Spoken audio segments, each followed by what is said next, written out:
और फिर उसके बाद संवैधानिकता की जो लोग बात करते हैं, तो मैं विनम्रता से कहना चाहूंगा, जिन लोगों ने सीएए को लेकर अपनी विधानसभाओं में प्रस्ताव पारित किए, वो संवैधानिक था क्या? क्या विदेश संबंधी किसी विषय के ऊपर कोई विधानसभा प्रस्ताव पारित कर सकती है? अभी एमसीडी को लेकर बात कर रहे थे अभिषेक मनु सिंघवी जी, क्या राज्य सरकार के द्वारा प्रस्तावित किसी एक्ट के विरुद्ध एमसीडीज को अधिकार है अपने सदन में पारित करने का? नहीं। तो जिन लोगों ने संविधान का मखौल उड़ाया, वो आज संवैधानिकता की बात करते हैं, तो इस बात को लेकर बहुत आश्चर्य होता। हां, मैं एक बात जरूर कहना चाहता हूं, जब किसी लॉ को पास होने की बात होती है, तो अभी हाल के दिनों में एक बड़ी मजेदार बात हुई। फार्म लॉ है, किसान संबंधी कानून, सबसे पहले जिस राज्य की विधानसभा ने उसके विरुद्ध प्रस्ताव पारित किया वो थी पंजाब, और वो साफ हो गए। और गलती से ही सही, जिस विधानसभा ने सबसे पहले उसके समर्थन में पारित कर दिया था, आम आदमी पार्टी की दिल्ली की सरकार, वो पंजाब में छा गए। तो अब आप सोचिए कि कई बार आप सोचते हैं कि आपने जो लॉ पारित किया है वो क्या किया है, वो सही या गलत, चुनाव का विषय भी इन्होंने इससे जोड़ने का प्रयास किया। तो मैं कहना चाहता हूं कि जो आम आदमी पार्टी की सरकार है, मुझे ऐसा लगता है चुनावों में उन्होंने एक अप्रतिम काम किया है। शायद चुनाव आयोग ने जो उनको चुनाव चिन्ह दिया है वो बड़ा उपयुक्त दिया है। या तो वो झाड़ू फेर देते हैं या झाड़ू फिरवा लेते हैं, बीच की कोई स्थिति नहीं रहती है। जैसे पंजाब में उन्होंने झाड़ू फेर दिया, मगर गोवा में 39 में 35 सीटों पे जमानत जब्त हो गई, उत्तराखंड में 70 में 68 सीटों पे जमानत जब्त हो गई। दोनों जगह उनके मुख्यमंत्री कैंडिडेट की भी जमानत जब्त हो गई। और उत्तर प्रदेश में तो जितनी सीटों पे लड़े सब पे जमानत ही नहीं जब्त हुई। उपसभापति महोदय, 0.35% वोट मिला, जो नोटा से भी कम था। तो मुझे यह लगता है, अरे भाई, चुनाव का विषय बिल के संदर्भ में इनकी पार्टी के द्वारा लाया गया। प्लीज संजय जी, माननीय संजय जी, प्लीज। देखिए, बिल्कुल हम बता रहे हैं, ऐसा लगता है कि इनके चुनाव का विषय इनकी पार्टी की तरफ से लाया गया है। क्या आप चुनाव को टाल रहे हैं? चुनाव शब्द इनकी पार्टी के द्वारा लाया गया, हमारे द्वारा नहीं लाया गया, इसलिए मैं चुनाव शब्द पे जवाब दे रहा हूं। क्योंकि हकीकत क्या है कि लगता है उत्तर प्रदेश में सपा बसपा पर तो बुलडोजर चला, इन पे तो वैक्यूम क्लीनर चल गया एकदम, पता नहीं कहां कहां पे जो रह गए थे वो भी निकल के बाहर आ गया। अब मैं ये कहना चाहता हूं कि जब हमने एकीकरण का यह प्रयास किया है तो क्यों किया? आज भारत दुनिया की एक उभरती हुई वैश्विक महाशक्ति है। हमारी राष्ट्रीय राजधानी में हम शायद कोई और उदाहरण हमारे विद्वान सदस्य बताएं, क्या दुनिया में कोई दूसरा देश है जिसकी राष्ट्रीय राजधानी में कोई एक मेयर नहीं? हमारे यहां 3 मेयर। कभी अगर आवश्यकता पड़े तो दिल्ली का रिप्रेजेंटेशन अंतर्राष्ट्रीय स्तर पर कैसे होगा? मैं कांग्रेस के लोगों को याद दिलाना चाहता हूं कि 2007 का वर्ष था, यूनाइटेड नेशंस में दिल्ली के मेयर के रूप में प्रतिनिधित्व करने के लिए गए, तब हमारी पार्टी के मेयर थी। प्रणब मुखर्जी जी भी वहां उपस्थित थे, चिदम्बरम जी वहां उपस्थित थे, बान की मून जो कि संयुक्त राष्ट्र संघ के सेक्रेटरी जनरल थे, वो भी वहां उपस्थित थे, और दिल्ली ने अपना प्रेजेंटेशन किया। आज आपने ऐसी स्थिति बना दी कि अगर दिल्ली का अंतर्राष्ट्रीय स्तर पर कभी प्रतिनिधित्व करना हो तो वो संभव ही नहीं था। और 2 एमसीडी तो ऐसी बनाई थी कि उनके लिए तो अंतर्राष्ट्रीय मानकों पर जाकर स्थापित होने की संभावना ही बहुत कम थी। इसलिए मैं बधाई देना चाहता हूं गृह मंत्री जी को कि अब तीनों का एकीकरण करके भारत की वैश्विक क्षमता के अनुरूप दिल्ली का भविष्य में अंतर्राष्ट्रीय स्तर पर उपस्थिति का मार्ग प्रशस्त किया है। अब मैं यहां यह कहना चाहता हूं कि जो डिवीजन हुआ है उसमें संसाधनों का कैसा असंतुलित विभाजन हुआ, जिसका कि संकेत गृह मंत्री जी ने अभी दिया, इसका मैं सिर्फ 2 उदाहरण देना चाहता हूं कि ईस्ट दिल्ली म्युनिसिपल कॉर्पोरेशन के 80% से अधिक क्षेत्र या तो अनऑथोराइज्ड या अनप्लान्ड एरिया में है, जहां से रेवेन्यू का बहुत ही कम सोर्स आता है। तो एक ऐसा क्षेत्र बन गया जिसके पास बहुत कम राजस्व आएगा, तो उसके लिए सस्टेन करना ही मुश्किल है। दूसरी तरफ नॉर्थ एमसीडी में लगभग सभी बड़े प्रमुख जो है एमसीडी के हॉस्पिटल थे, 5 हॉस्पिटल्स आ गए, तो उनको कैपिटल रेवेन्यू बहुत उसके ऊपर खर्च करना पड़ेगा, जबकि उनके पास उसके उपयुक्त आय का स्रोत नहीं है। क्योंकि जब एक दिल्ली थी तो यह विचार करके नहीं बनाया गया था कि ये हॉस्पिटल्स भी अलग अलग क्षेत्र में होने चाहिए और यह भी अलग अलग क्षेत्र में होने चाहिए। इसलिए मैं कह रहा हूं, और देखिए टैक्स पेयर्स की ढंग से देखें तो ईस्ट दिल्ली में टैक्स पेयर्स की संख्या है 2,88,000, नॉर्थ में है 3,35,000 और साउथ में है 4,75,000। अब ये तो संख्या है, पर गुणवत्ता के आधार पर देखेंगे, संख्या के आधार पर देखेंगे, राशि के आधार पर देखेंगे तो उसमें साउथ दिल्ली की स्थिति बहुत बेहतर नजर आती है। इसलिए संसाधनों का एक बहुत असंतुलित डिस्ट्रीब्यूशन हुआ, जिसकी वजह से यह समस्या और बढ़ती चली गई। और उसमें फिर जब राज्य सरकार के द्वारा न्याय नहीं किया गया तो यह भी आप देखिए, दिल्ली का एक साल का बजट 75,800 करोड़, एमसीडी के लिए संस्तुति 40,500 करोड़ और आवंटन 6,129 करोड़। बस यह संख्या अपने आप में पर्याप्त है बताने के लिए कि एमसीडी के लिए किस प्रकार का न्याय किया गया और क्यों एमसीडी के एकीकरण की आज आवश्यकता थी। मैं इसलिए तुलना करना चाहता हूं, यदि दिल्ली की एमसीडी की तुलना हो सकती है तो बीएमसी से हो सकती है, बृहन मुंबई म्युनिसिपल कॉर्पोरेशन, जिसका कि बजट 46,000 करोड़ रुपए का है। इसीलिए उसके अनुपात में 40,500 करोड़ रुपए का बजट युक्तिसंगत लगता है। परंतु 6,000 जब दिया जाएगा तो आप सोचिए कि कितनी मुश्किल होती है। परंतु उसके बाद भी मैं बधाई देना चाहता हूं कि एमसीडी ने इस विपरीत परिस्थितियों में भी 2020 में जहां 7.2 लाख बच्चे एनरोल्ड थे तो 22 में 8.70 लाख हुए और 47 नए विद्यालय भी खुले। दूसरी तरफ जो दिल्ली की राज्य सरकार है, स्वयं उसने जो दिल्ली विश्वविद्यालय के कॉलेजेस उनके साथ संबंध हैं, उसमें करीब 12 कॉलेज हैं, उसके लिए उन्होंने लिख के भेजा कि हमारे पास संसाधन आर्थिक कम पड़ रहे हैं, हमारे लिए यहां पर सैलरी देना संभव नहीं है, जो दिल्ली विश्वविद्यालय के कॉलेज थे। और स्वयं इतना कम इन्होंने संसाधन दिए, इसके बावजूद एमसीडी ने बहुत अच्छे ढंग से उन विद्यालयों का संचालन किया, इसके लिए वो बधाई के पात्र हैं।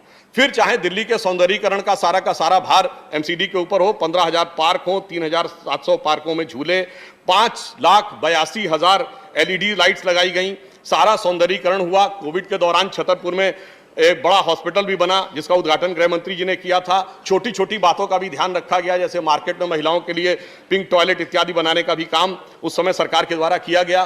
भले ही दूसरी तरफ किस प्रकार की व्यवस्था थी अलग बात है। दिल्ली जल बोर्ड जो पहले 10 साल पहले प्रॉफिट में था, आज हजारों करोड़ रुपए के, लगभग 57,000 करोड़ रुपए के घाटे में है, वो अपने आप में एक अलग विषय था। तीसरी बात यह थी कि एक ही प्रकार की चीज के लिए एडमिनिस्ट्रेटिव पैराफर्नेलिया बहुत ज्यादा होने की स्थिति उत्पन्न हो गई। 22 विभाग थे, 66 हो गए, 3 मेयर हो गए, 3 कमिश्नर हो गए, 3 विभाग, 3 गाड़ियां और अनेक प्रकार का जो सरकारी पैराफर्नेलिया होता है वो बढ़ता चला गया, जिसके कारण दिल्ली की जनता पर 150 करोड़ रुपए का अतिरिक्त अधिभार बन रहा था, जिसको सरकार ने समाप्त करने का काम किया। एकीकरण होने से काम भी बेहतर होगा। और काम का उदाहरण देते हैं, अगर डीसीपी के 12 जोन्स हैं और वो यथावत काम कर रहे थे, तो यदि पुलिस के जोन उसी हिसाब से काम कर रहे थे तो प्रशासनिक जोन भी उसी ढंग से काम कर सकते थे। तो दिल्ली की जनता से ये 150 करोड़ रुपए प्रति वर्ष का अधिभार की आवश्यकता नहीं रहेगी। यहां पर मैं यह भी कोट करना चाहूंगा कि दिल्ली सरकार ने 2006 में म्युनिसिपल कॉर्पोरेशन के रिफॉर्म के लिए एक कमेटी बनाई थी, जिसमें उन्होंने अपने एक फॉर्मर ब्यूरोक्रेट को उसका अध्यक्ष बनाया था। दिसंबर 2020 में उन्होंने लिखा that it was the biggest mistake of then government to break the municipal corporation which has led to the situation today.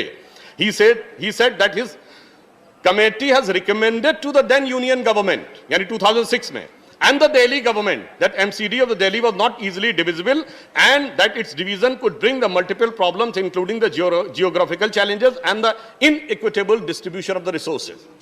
तो इसका अर्थ यह हुआ कि आपकी सरकारों ने भी जो समितियां बनाई थी उनमें भी जो व्यावसायिक आपको सजेशन मिला था वो पूरी तरीके से आपने उसको नहीं माना। इसीलिए यह विभेदपूर्ण स्थिति उत्पन्न हुई, जिसकी तरफ इशारा किया गया कि एक नहीं अनेकों स्ट्राइक हुई। 2021 में म्युनिसिपल स्टाफ ने जो स्ट्राइक की उसमें 10 डिफरेंट ओकेजन पे लगभग 7 मिलियन वर्क आवर्स का लॉस हुआ और जनवरी 6 से 21 के बीच में 52,000 एम्प्लॉइज इन्वॉल्व हुए और 52,000 एम्प्लॉइज का इन्वॉल्व होना अभी तक की सबसे बड़ी स्ट्राइक्स में से एक शुमार किया जाता है। दिसंबर 2020 में मेयर्स ने हंगर स्ट्राइक की मुख्यमंत्री जी के ऑफिस के बाहर बैठकर। अक्टूबर 2019 में 260 टीचरों ने जाकर स्कूल के सामने म्युनिसिपल कॉर्पोरेशन के सामने प्रोटेस्ट किया। 2018 में अगर आप देखें तो सैनिटेशन वर्कर्स को प्रोटेस्ट करना पड़ा। यह कहीं ना कहीं दर्शा रहा था कि किस प्रकार का भेदभावपूर्ण रवैया था और जो एमसीडी का ड्यू था वो नहीं मिल पा रहा था। और स्ट्राइक लगातार हुई जनवरी 2017 में, जनवरी 2016 में, जनवरी 2015 में, परंतु किसी के कान पे जू नहीं रहेंगी। क्यों नहीं रहेंगी? क्योंकि जो पार्टियां थी वो तो, जो पार्टी दिल्ली में थी वो तो नई राजनीति की प्रतीक थी। उनका कहना था नई राजनीति है, तो वो नई राजनीति के प्रणेता थे, तो नई राजनीति पे वो कुछ सुनने को तैयार नहीं थे। और उनकी नई राजनीति की जो पूरी कथा है 11 वर्ष की, हम ये नहीं कहना चाहते, एक ही पंक्ति में अगर कह दूं तो पहले कहते थे राजनीति में नहीं आएंगे, आ गए। फिर कहते थे सारी संसद और विधानसभा के लिए बड़ा आपत्तिजनक शब्द प्रयोग करते थे, असंसदीय होने के कारण मैं प्रयोग नहीं कर रहा हूं, वहां भी आ गए, उसके सिरमौर भी बन गए। शीला दीक्षित जी के लिए अभी हमारे अभिषेक मनु सिंघवी जी तो बोल रहे थे, पर वो भूल गए कि सारे ऑटो के बाहर 2013 में बेईमान जैसा शब्द लिखा हुआ। कहते थे हमारे पास तो सैकड़ों करोड़ की सैकड़ों पन्नों की बुक है, और जब हम लोगों ने कहा कार्रवाई करो तो कहते सबूत लाके दीजिए। ये एक नई राजनीति थी। फिर कहा ना भाजपा समर्थन लेंगे ना कांग्रेस से लेंगे, फिर लिखित में समर्थन मांगा। फिर कहते थे जन लोकपाल लाएंगे, जन लोकपाल तो छोड़िए, अपनी पार्टी में एक लोकपाल थे उनके एडमिरल साहब, उनको भी समाप्त कर दिया।